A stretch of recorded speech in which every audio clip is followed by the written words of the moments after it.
privileged. I didn't think I'd get that intro, but thank you very much. Very nice. That sounds a bit waffly actually now.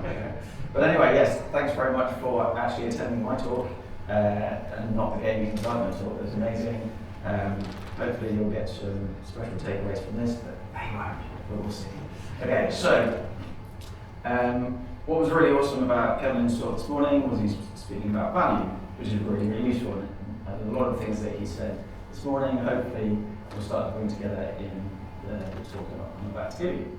So what we're going to be looking at is, are our teams really organised around delivering what matters most, which is value to our customers, right? Who the customers are, who the users are. So we're going to be looking at that, but we're going to do it a little bit differently. I'm going to use a bit of a different metaphor, and that's inspired by the movies Inside Out and 2. So if you don't come away with anything about organisation design, hopefully you'll learn a little bit about how to raise kids. So there's a quick show of hands. Has anyone got kids in the room? Okay, cool. Anyone looking to get kids? So I've got three teenagers, and I know about the team design stuff. I'm not so great on the teenager bits, so when I'm talking about those, I may come across as slightly uncomfortable. But here we go. So basically, great introduction. Earlier, I am a team topologies value practitioner. What on earth does that mean? Quick question: who's heard of team topologies? Show of hands. Okay, who's read the book? Keep your hand up. Who's actually only read half of the book? Keep your hands up. Okay, awesome. So if you haven't heard of team topologies, I highly recommend you take a look at that book. Basically, it looks like this, and it came out in around 2019. At that time, I was working at a company called PureGym, and we were bringing their software development internally. So it was previously external, bringing it in internal. We grew the team from 4 to around 20 or so people, and then the mandate came down from higher management that we should increase the number of mobile developers that we have. Okay, why? And basically we were doing 16 deploys a day, we were using Azure Cloud, we were using behavior-driven development, all good kind of technical practices as Kevin was speaking about earlier. But in order to add more people to the system needed to change. We needed to reorganize our way of working. And I was trying lots of different ways to talk to management about how and why we should change our team structures, and it fell on deaf ears. But then the book Team Topologies came out in around 2019. Read it, got management to read it, and it actually became a catalyst for change. So we looked at it and thought, hey, actually, maybe the stuff that Rich has been saying has been something that other people find as well. So that became a catalyst, and we actually affected change. I reached out to the authors, Matthew and Manuel. This actually became one of the first case studies where someone had read the book, applied the principles, and learned a lot of the lessons. Quick tip: if you do buy the book and read it from the back to the front.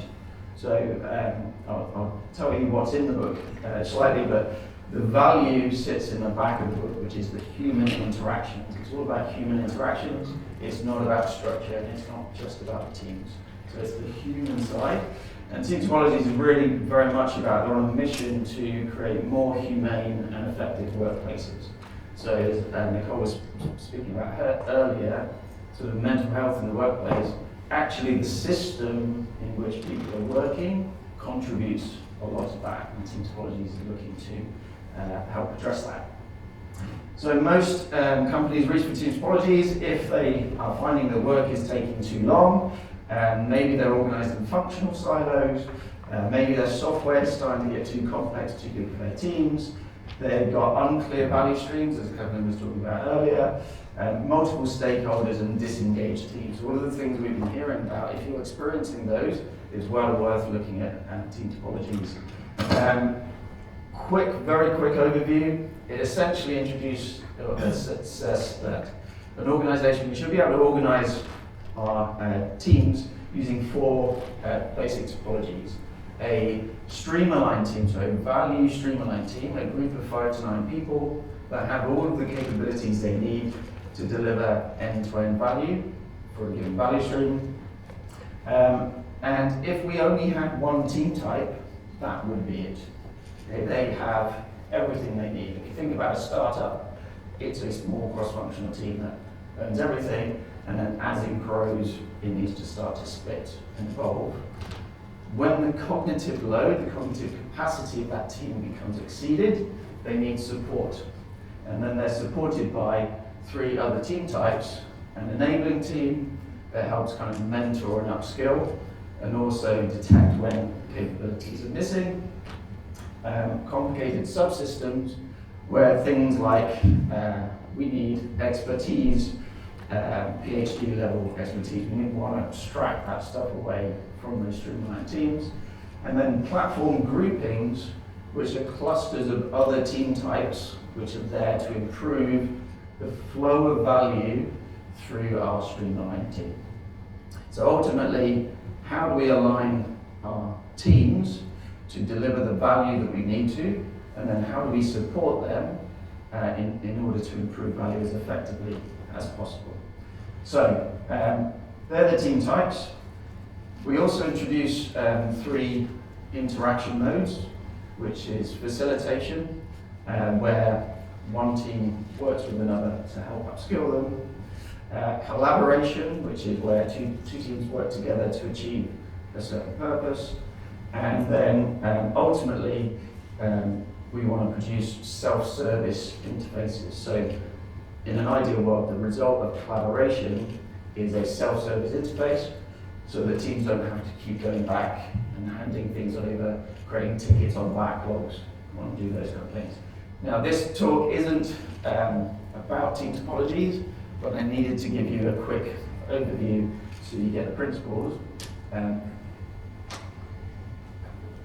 But we are going to use team topologies in our approach. So you now know we're going to focus on the team types, not the interaction modes. If you are interested in any of the other details, feel free to catch up with me afterwards. But what we're going to talk about is a technique that I introduced to team topologies to help us find new team and service boundaries. Okay, and we're going to walk through this technique using Riley from Inside Out. So let's get started. So what's the problem of inside out thinking? Let me introduce you to Riley. Who's seen the film actually, Inside Out? Awesome. If you haven't seen it, even if you're an adult, it's an awesome film. It's worth seeing. So this is Riley. She's 11. And Riley is controlled by her emotions.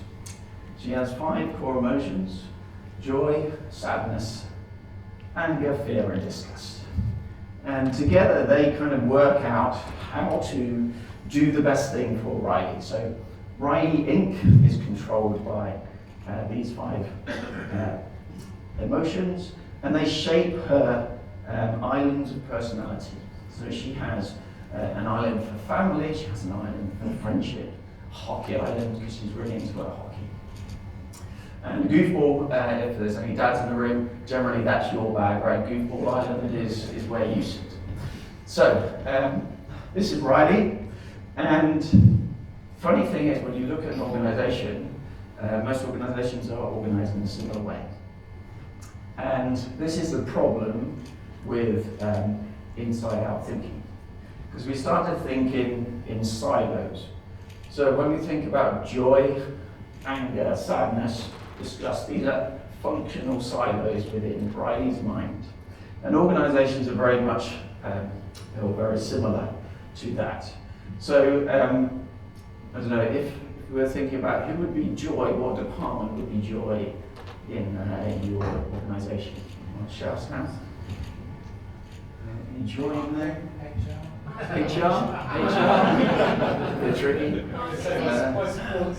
Support team. Okay. And what about disgust? Well, this is what I've gone with. Okay, so we've got Joy, our CEO, who's constantly ignoring risks and wants everything to be positive. So this is Joy, our CEO. We have fear, which is our legal department, who's constantly blocking any kind of innovation that we have. IT is obviously anger, frustrated by stupid deadlines constantly happening. And then disgust, I went with marketing. Marketing, forget the actual customer, it just needs to look pretty. That kind of thing. So there are people, and then poor old sadness, which is support and HR.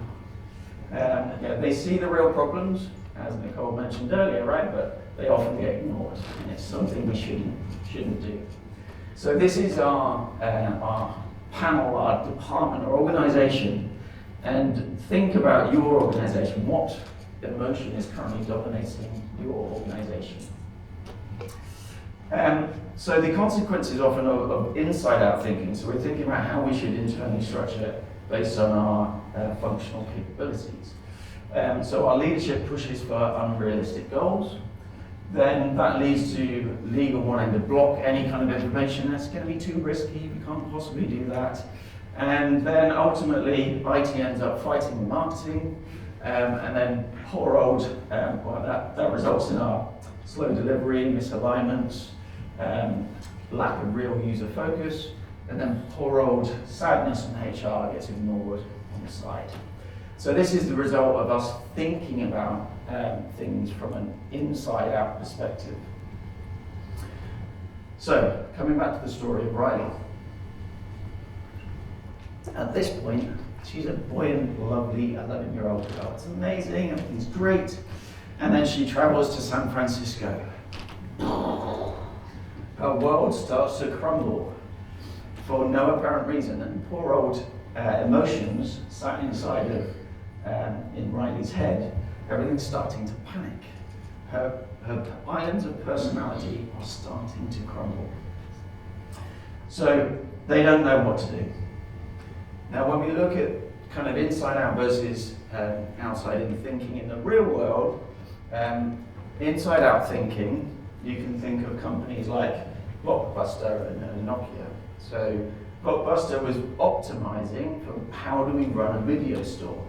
Nokia was optimizing for how do we sell phones. What happened to Blockbuster and Nokia? Didn't end well. Whereas outside in thinking, when we think about companies like Netflix, they're optimizing, well, how do people want to watch movies? And Apple, how do people want to experience technology? So this different mindset of thinking about the end user, what do they need, what are they looking for, versus what are we internally, what are we looking to be the best at? How do we optimize our internal capabilities? So we can kind of take from that organizations that tend to focus internally, inside out thinking, they tend to fall behind, and the organizations that are thinking more outside in tend to thrive. So, what can we learn from inside out? Well, how we make our teams more efficient is a question that we're often doing. So we've organized our teams in a certain way. We need to be more efficient. We need to introduce AI, that will make them more efficient. But if we're not looking at the broader picture, the system in which they're working, then it's not ultimately going to help. They're going to be really efficient at doing not very much. So actually, can we start thinking outside in, saying, well, what do our users actually need? And then organize and optimize our teams around that. So, start shifting from inside out to outside in thinking. I'm using my voice. So this is user needs mapping. Has anyone heard of Wardley mapping? Mapping, cool. So if you've heard of Wardley mapping before, you will recognize this. It's basically the first 4 steps of Wardley mapping. We're just getting rid of a bit of the complication, and we're introducing team topologies. So what do? We start by asking the question, what's the purpose? What are we actually looking to achieve? So in this case, we want to understand why on earth Riley's world is collapsing and what we can do about it, how we can evolve. We want to identify who the user is. And actually, if you ask in your company, go to your team and say, who is your customer, who is your user? I don't know. I just develop features. I just ship stuff. Okay. Start asking that question. You'll be amazed how many people can't answer it, or you have differing opinions. Get two people in a room, who's the user, you'll get completely different opinions. In our world, we have Riley. And then we need to define what her needs are. That means actually understanding who the user is and asking them questions and getting to the root causes. But as an 11-year-old, she needs social belonging. She needs personal growth and achievement. She needs trust and integrity. She needs joyfulness and playfulness, emotional resilience, and security and support. So some basic fundamental needs that our kids need to survive in the world. What does that look like on a user needs map? We simply start with our user, who's Riley, and then we just capture each of the needs across the top. So we're starting to define the current landscape in which we're living. Then we start to map capabilities. So we think about, well, in order to meet the needs of the user, what capabilities do we as an organization have? So in order to meet social belonging, there's a zoomed in version, hopefully everyone can see it. So in order to meet the need of social belonging, we depend on having a capability of social communication skills, and they depend on our core emotions. So the basic emotions exist, and we use those to develop our social communication skills. And then essentially, we continue working through the needs, different capabilities. And we start adding more and more physical skill development, ethical decision making, all these capabilities. You can think of those kind of things in your organization as well. What capabilities is your organization bringing?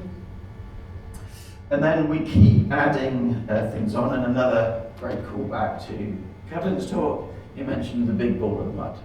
And essentially you'll get to a point with your first map where you'll have a big ball of mud with capabilities that are entangled dependencies across each other. And this, although it might not look like it, is a good thing because we're starting to visualize the reality. So this is our big ball of mud. And what we can then do is start to think, well, if this is the world that we're currently living in, this is our current landscape, and we currently have these teams. So we have our joy team, our sadness team, our anger team, our fear team, and our disgust team. Where do they fit in our landscape? How are they involved? What do they own, or what are they involved in? So if we're trying to meet the needs of this particular user, where do they fit on that landscape?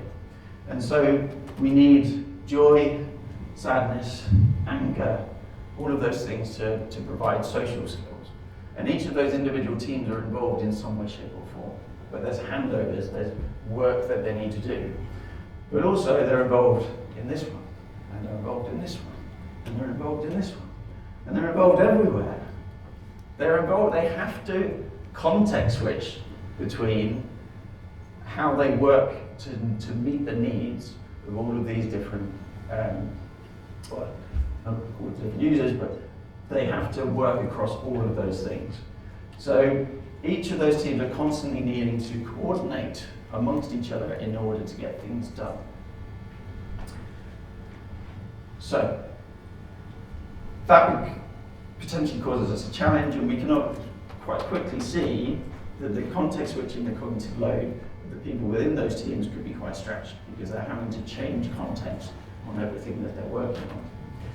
So what we can then do is say, well, actually, if we took our big ball of mud and moved those things around a bit, so this is actually the same view, but we've just restructured our capabilities slightly to see if we can spot situations where there's clusters of related, cohesive capability that are closely related and things that aren't. So over this side, emotional grounding probably isn't involved in social communication skills in this instance. So we're just trying to look for situations where we've got a lack of dependency between things. That's potential opportunities for independent, decoupled systems. And then we come back to our streamlined teams. So if we think about, well, actually, how can we start to rearrange our team structures to better meet the needs of our users? And we turn to our team topologies, team types. And down here is this, in the film, they use mind workers. So the team's made up of mind workers who look after the different islands. So what we can then actually think, well, if we had a stream-aligned team that had end-to-end capability to meet this or deliver this value stream, that would actually give them an area of responsibility. They would have mastery, and they would have long-lived ownership over meeting this need. So a need is a long-lived entity. It doesn't change over time. It exists for a long period. Again, Kevlin's time period. The need lasts for a long period of time. How we meet that need, that changes. So, different teams we can organise in that way. We can then simplify things, come up a level. So we now have friendship owning Friendship Island. We have trust and integrity owned by Honesty Island.